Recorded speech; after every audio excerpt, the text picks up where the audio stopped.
Pai Celestial, eis aqui a vida do Teu servo, Senhor, que Tu possas usá-lo na unção do Teu Santo Espírito, Senhor, na autoridade da Tua palavra, Senhor. Usa, Senhor, o Teu servo, enche da Tua graça e fala aos nossos corações nesta noite aquilo que precisamos ouvir de Ti, em nome de Jesus, amém. Pode sentar, queridos. Saúdo a todos com a paz do Senhor Jesus. Sejam todos muito bem-vindos, né? Alguns aqui queridos que nos estão retornando, Raquel, glória a Deus, todos que nos visitam. Deus abençoe a cada um de vocês, meus irmãos amados, né? A Bíblia tem um termo muito bonito que o apóstolo Paulo usa para aqueles que estão junto com ele: meus conservos, né? Que são aqueles que servem junto, e eu vejo isso na vida de vocês, meus irmãos, né? É muito bom estar aqui. Amém? Ageu. Vamos pregar hoje sobre Ageu. Está lá no meio daqueles profetas bem pequenininhos, né? E nós vamos meditar na palavra do Senhor e saber o que o Senhor tem para nós nessa noite. Você que está aprendendo ainda a mexer na Bíblia, eu confesso que até aqueles mais velhos talvez tenham uma certa dificuldade, né? Abacuque, Sofonias, Ageu. Aí você vai encontrar, geralmente são 1 ou 2 folhas no meio da Bíblia. Vou dar o tempo para os irmãos procurarem o texto.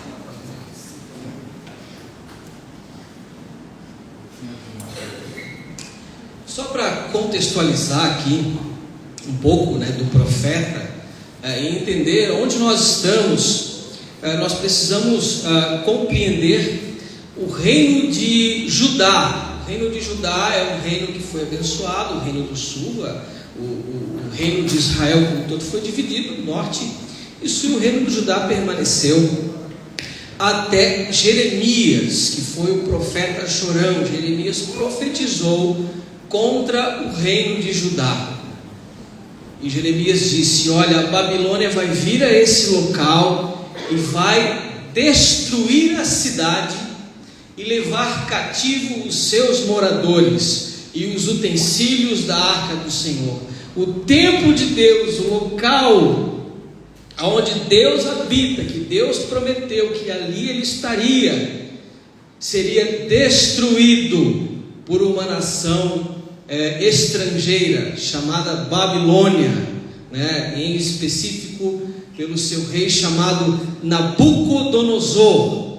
E isso acontece de fato lá pelo ano 589, 586. Tem algumas divergências aí em data, isso não importa agora. O fato é que por essa época o povo de Israel foi levado cativo, prisioneiro, né? Imaginem, meus irmãos, uma nação inteira levada, não inteira, a gente sabe que parte da nação apenas foi, mas parte dessa nação foi levada lá da região de Israel, que nós conhecemos por Israel, ali em Jerusalém, um pouco mais ao sul, toda a região de Judá, foi levada para morar lá na Babilônia, mais ou menos ali ao sul de Bagdá, que nós conhecemos hoje como Bagdá, né, do país chamado Iraque, que ficou famoso pela guerra, né? Então esse povo foi levado cativo para lá. Isso aconteceu com o povo de Israel, e eles ficaram lá 70 anos, diz a Bíblia, e moraram lá, casaram-se, deram-se em casamento, construíram as suas vidas. Nós vemos isso muito no livro do profeta Daniel, que Daniel serviu a esses reis até chegar ao império. O reino da Babilônia passou, né, e chegou ali o império Medo-Persa, e surge uma figura chamada Ciro. Esse Ciro foi um grande rei que promulgou um edito, uma ordem judicial para que o povo de Israel pudesse voltar para a sua terra. Chegou o dia do regresso e o povo foi praticamente 3 levas. Uma primeira leva com Zorobabel, né, o governador da cidade. Nós vamos entrar em Ageu justamente na época de Zorobabel. Depois vem uma nova leva com Esdras e uma última leva com Neemias. Então foram 3 levas do povo que saiu, que retornou da Babilônia para Jerusalém, tá? Em especial ali na reconstrução do templo. E Ageu, ele é esse profeta pós-exílio, depois do cativeiro babilônico. O povo já tinha aí regressado de fato da Babilônia, e eles estavam lá na sua terra natal, regressaram da sua terra natal. Imaginem, 70 anos, meus irmãos, 70 anos, praticamente os mais velhinhos já foram, né? Quem sobrou ali, ou os mais velhinhos dos tempos atuais, viveram, né, muito jovens ainda, a época do primeiro templo, quando o povo ainda estava em Jerusalém, né, antes do cativeiro babilônico. Hoje já estavam bem velhinhos, e os mais jovens que nem conheciam a terra natal deles. Então esse povo já estava lá. Então Deus levanta Ageu e dá uma mensagem específica para Ageu. Lá no capítulo 1, nós vemos que ele aproveitou uma festa da lua nova. O que é a festa da lua nova? É um período específico, uma vez por mês, onde eles fazem uma reflexão, fazem uma meditação das suas obrigações espirituais sobre o seu Deus. Então o profeta Ageu aproveita aquele momento que o povo está reunido. E ali vale relembrar que o governador da época era um homem chamado Zorobabel, e existia um sumo sacerdote chamado Josué. E Ageu vem e profetiza nesse 6º mês de Elu para dirigir esta mensagem ao povo de Deus. No capítulo 1, versículo 4, ele diz o seguinte: porventura é para vós tempo de habitar nas vossas casas forradas, enquanto esta casa, que é a casa do Senhor, que estava em ruínas, que ainda não havia sido construída, enquanto esta casa está aos pedaços, enquanto essa casa fica deserta, como diz o texto. Então o profeta vem e confronta aquele povo. A casa de vocês está uma beleza, casa forrada, né? Condicionado, TVzona de LED, sofação gostoso, Netflix. E a casa do Senhor jogada, largada. E aí no versículo 5 ele fala: ora, pois, assim diz o Senhor. Quando fala assim diz o Senhor, lá veio a pedrada, né? Assim diz o Senhor dos exércitos: considerai os vossos caminhos. Olha o Senhor nos fazendo refletir. Versículo 6, olha o recado que o profeta dá, irmãos: semeais muito e recolheis pouco, comeis, porém não vos fartais, bebeis, porém não vos saciais, vestivos, porém ninguém se aquece, e o que recebe salário, recebe num saco furado. Assim diz o Senhor dos exércitos, reforçado por esse relâmpago: considerai os vossos caminhos. Uau, que mensagem, né, meus irmãos, aqui do profeta. Primeiro ponto que eu gostaria de compartilhar com os irmãos é que aqui o profeta está falando sobre prioridade. A prioridade das nossas vidas, a prioridade da nação, do povo de Deus, é a presença de Deus. E quando nós estamos falando do templo, meus irmãos, não é uma igreja só. Hoje nós temos o contexto da igreja, que aqui nós temos essa construção confortável, mas naquela época o templo representava muito mais do que uma construção. O templo era o local que Deus se manifestava. Só através do templo era possível fazer sacrifício, e sem sacrifício não havia perdão de pecados. Aquele povo estava vivendo em pecado, porque não tinha o ritual para poder perdoar os seus pecados, e longe da presença de Deus. E o que é pior, meus amados, isso não fazia falta nenhuma para eles. Por isso Deus levantou o profeta. O povo colocou a presença de Deus como não prioridade, buscando somente o seu próprio conforto e a sua segurança de acordo com os seus prazeres. Provérbios capítulo 3, a partir do versículo 5, ele nos diz o seguinte, a palavra de Deus: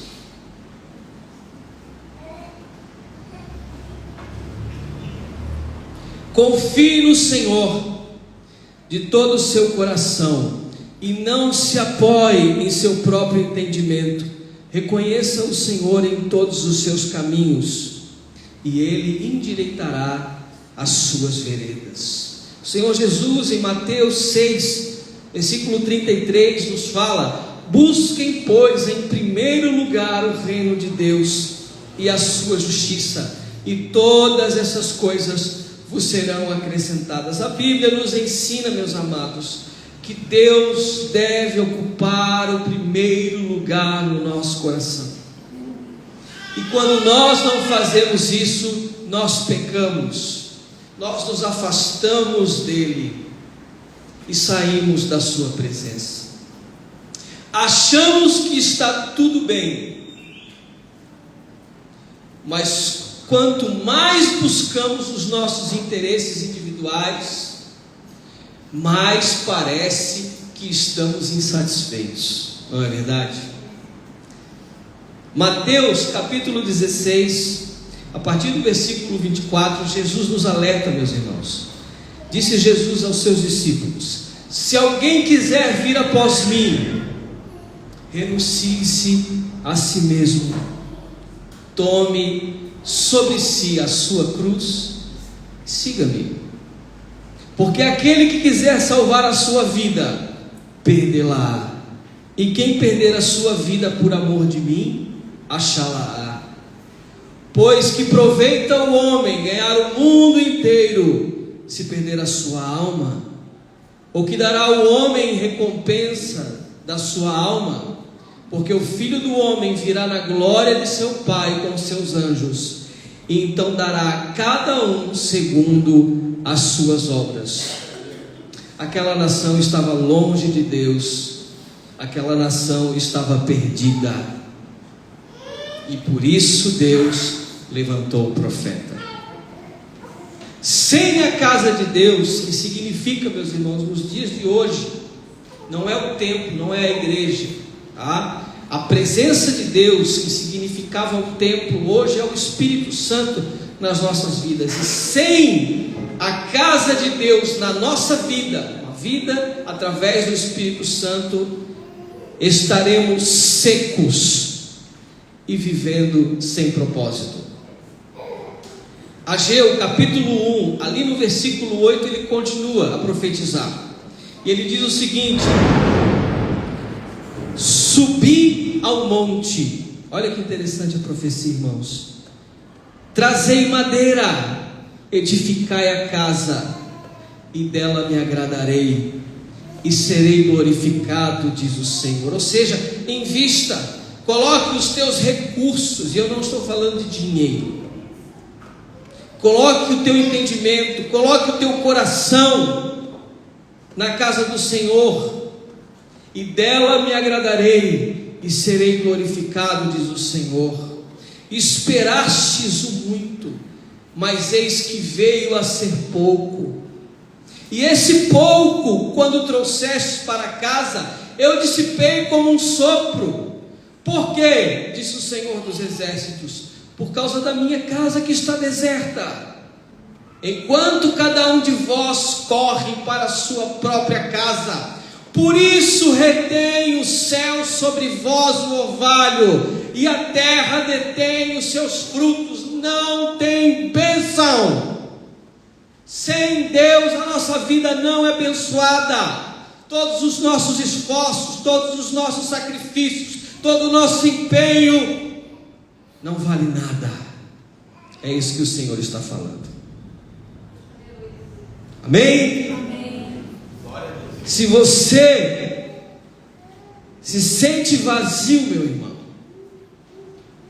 Eu não sei, Deus me deu essa palavra. Deus sabe com quem fala e como fala. Se você se sente vazio, a casa de Deus, que é a sua vida, está abandonada da sua presença. O Espírito Santo está agindo na sua vida, meu irmão. Você tem sido guiado por esse Espírito na sua vida? A casa de Deus, que é a sua vida, tem a presença de Deus? Os sacrifícios estão sendo oferecidos? Os incensos estão sendo acesos? Os pães estão sendo dispostos na sua casa? O Espírito de Deus está ali? A arca da aliança está no templo? A presença do Senhor está no templo da sua vida? Amém? Feche teus olhos, querido. Ó Senhor, Tu sabes todas as coisas, meu Deus.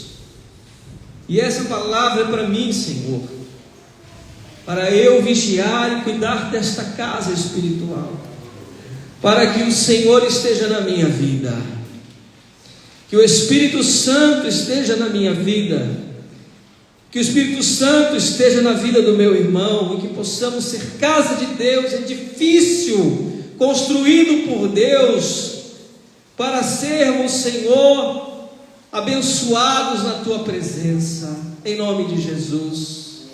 Esse é o primeiro ponto, irmãos. Somos casa de Deus. Deus quer habitar em nós. O Espírito Santo quer habitar em nós. Mas nós temos que investir no templo. Temos que deixar, sim, as coisas de lado que são terrenas, aquelas que vão passar. Elas têm o seu momento, elas têm a sua hora certa. Nós sabemos o que nós devemos fazer. Não é disso que eu estou falando. E eu peço que Deus abençoe cada um de vocês, no emprego de vocês, na família de vocês. Tudo isso é bênção e honra ao Senhor. Mas não busque só isso e deixe a sua vida espiritual de lado, porque o Senhor deve ser a prioridade, e a sua vida será um saco sem fundo se ela não tiver o Senhor. Mas o Espírito de Deus opera, irmãos, e o Espírito de Deus levanta o profeta, e glória a Deus por isso, por causa dos profetas. E hoje nós temos um profeta. Quem é o profeta na nossa vida hoje, meus irmãos? O profeta das nossas vidas, o profeta das nossas vidas é a Bíblia, porque sem isso nós não ouvimos a palavra do Senhor. Nós precisamos ouvir a palavra do Senhor, porque a palavra do Senhor nos levará para perto dele. Aleluia, glória a Deus. Não se preocupe, meus amados, com as suas necessidades, pois quem te chama te sustenta. Quem crê nisso? Amém? Quem te chama te sustenta. Filipenses, que nós lemos aqui hoje antes do nosso devocional com o louvor, Filipenses capítulo 4, versículo 18 e 19 nos fala o apóstolo Paulo, a igreja que está em Filipos, que era uma igreja abençoada, que ajudava ele com suprimento, que ajudava ele com orações, que ajudava ele com um abraço, com amor e carinho, mas também com provisões. E ele fala para essa igreja, diz o seguinte: olha, eu tenho recebido bastante, e eu tenho abundância, cheio estou, depois que recebi de Epafrodito o que da vossa parte me foi enviado, como cheiro de suavidade, sacrifício agradável e aprazível a Deus. E o meu Deus, olha irmãos, e o meu Deus, segundo as suas riquezas, suprirá todas as vossas necessidades em glória por Cristo Jesus. Você que tem sido generoso, você que tem sido carinhoso com a obra, abençoador, Deus suprirá as suas necessidades, não como moeda de troca, mas para você ser usado, para a obra de Deus avançar, porque Deus usa a igreja É a igreja que muitas vezes te abençoa. É Deus, é a mão de Deus.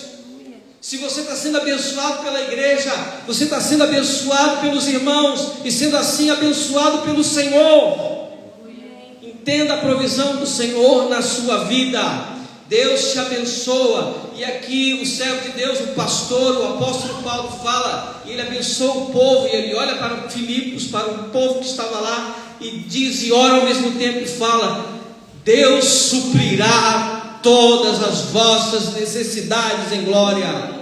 Amém, irmãos? Então não se preocupe com as suas necessidades, pois quem te chama te sustenta. E aqui eu quero fazer uma ressalva. Eu não estou falando que servir na igreja é abandonar a nossa vida, não é disso. Por favor, não me entenda errado. Deus abençoe a sua vida, Deus abençoe o seu trabalho. O que eu estou falando não é de trazer pessoas para serem ativistas na igreja. O que eu estou falando é do teu devocional na tua vida com o Senhor, no templo do Espírito Santo que é o teu coração, quando tu fecha a porta do teu quarto e medita na palavra porque você ama o Senhor. É disso que eu estou falando. Se Deus te chamou para ajudar na igreja, faça. Mas antes da igreja tem a tua família. Tua família é o teu primeiro ministério. Não adianta você ficar aqui, trabalhar na igreja, tratar mal o seu marido, tratar mal a sua mulher, tratar mal a sua mãe, o seu pai, o seu filho. Seja uma bênção primeiro dentro de casa. E depois venha trabalhar para a casa do Senhor, porque também estamos precisando. Amém? Glória a Deus. Se você reconstruir a casa do Senhor na tua vida, meus irmãos, Ele não apenas vai restaurar, mas a sua vida terá uma relevância ainda maior para Deus. Eu vou explicar. Capítulo 2 de Ageu, no versículo 9, ele fala que a glória, quando fala glória, não é um exibicionismo, como nós costumamos ver aí fora, Alguém está cheio de glória.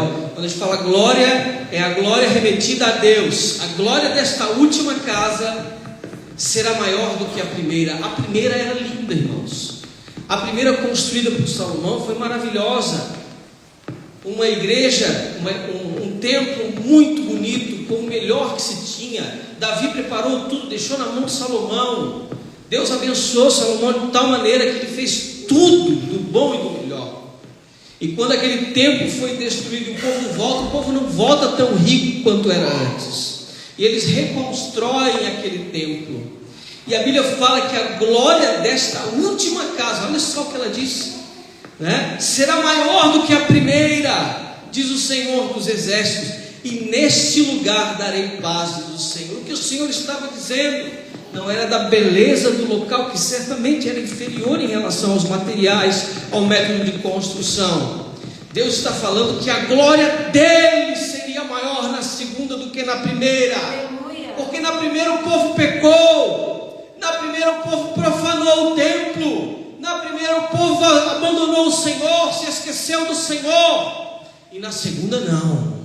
Na segunda ela vai ser diferente, porque ela vai ser uma aliança no coração, como profetizou Jeremias. Deus não estava falando da pedra, Deus não estava falando da rocha da construção, Deus estava falando da aliança que Ele tem comigo e contigo, que seria uma aliança no coração. E a glória da segunda casa será muito maior do que a glória da primeira. João capítulo 15, versículo 8, o Senhor fala: assim vocês serão meus discípulos, o meu Pai será glorificado com isso, quando que vocês deem muito fruto, assim serão os meus discípulos. Aqueles que glorificam ao Senhor são aqueles que dão fruto de serem crentes genuínos, aqueles que são discípulos do Senhor, aqueles que têm uma aliança com o Senhor, aqueles que não abandonam o Senhor por qualquer problema, aqueles que permanecem fiéis na presença do Senhor. Esses serão de fato os discípulos de Jesus. E só serão discípulos de Jesus aqueles que têm o Espírito Santo no seu coração, aqueles que preservam a sua coroa, aqueles que batalham, aqueles que sofrem o dano de ser um cristão. De fato, esses têm a casa muito bem preservada. A casa anterior foi manchada pela corrupção, mas a glória dessa casa é superior. Por que ela é superior, irmãos? Porque se nós vivemos uma vida de graça na presença de Deus, nós vamos glorificar o seu nome. E as pessoas vão olhar para nós e vão glorificar a Deus e ver assim, puxa, essa não era a pessoa que estava lá maltratada pelo diabo lá fora. Agora ela está bem, agora ela tem paz no seu coração, agora ela vive com um sorriso no rosto, agora ela fala do amor, agora ela se reconciliou com a família, agora ela é uma bênção no trabalho, ela parou de reclamar, de murmurar, ela é uma bênção. Por que ela é uma bênção? Porque dentro dela há o Espírito Santo. E a glória da segunda casa é muito maior do que a glória da primeira, porque é uma aliança no coração, é uma aliança da consciência daqueles que buscam o Senhor, daqueles que querem servir ao Senhor. Amém, meus queridos? Essa é a palavra que o Senhor tem para nós. O Senhor quer fazer uma aliança conosco, uma aliança no coração.